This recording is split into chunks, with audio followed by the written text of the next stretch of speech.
We talked with Indiana Republican Senator Dan Coats about the jobs plan and the president's campaign, including a direct message to senators. The reason I keep going around the country talking about this jobs bill is because people really need help right now. Our economy really needs a jolt right now. This is not a game. This is not the time for the usual political gridlock. Well, I've been watching the president as he goes around the country raising funds and holding pep rallies. It's not serious work on the part of the president, who needs to be in the White House working with us to try to come up with sensible policies to get people back to work and get our economy moving.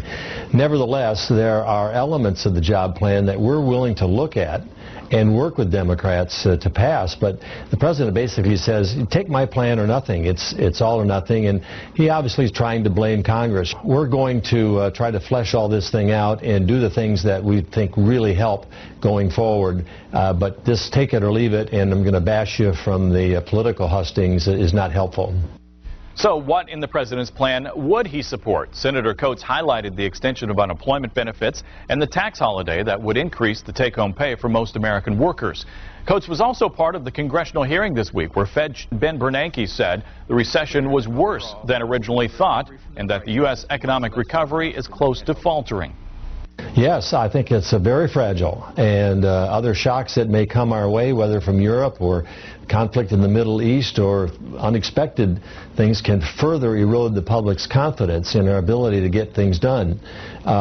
We have, I think, a solemn obligation and responsibility in front of us right now, not after the next election, but right now, to deal with this crisis and deal with it in an adult way, explain it to the American people.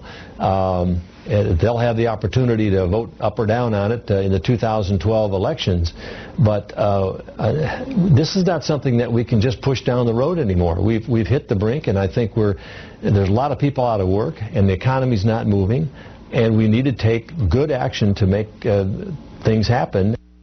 Coats wants the Debt Reduction Supercommittee to consider up to $4 trillion in cuts to the federal budget beyond the $1.5 trillion mission it's already been given.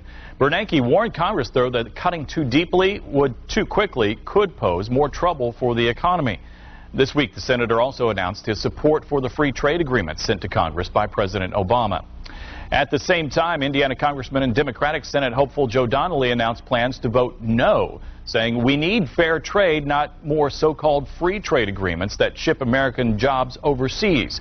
He says too many companies in Indiana have already had to shutter their operations because of unfair trade agreements negotiated in the past, and that Hoosier businesses and workers deserve a level playing field.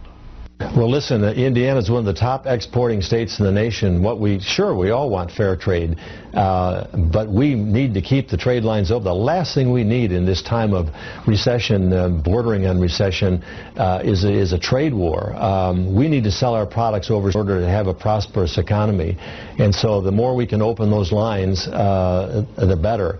And the last thing we need is to pull our horns in and say, well, we're not going to sell anymore. We're going to put ourselves in a situation where others get into a trade war and raid tariffs on us. That we should have learned that lesson from the Depression.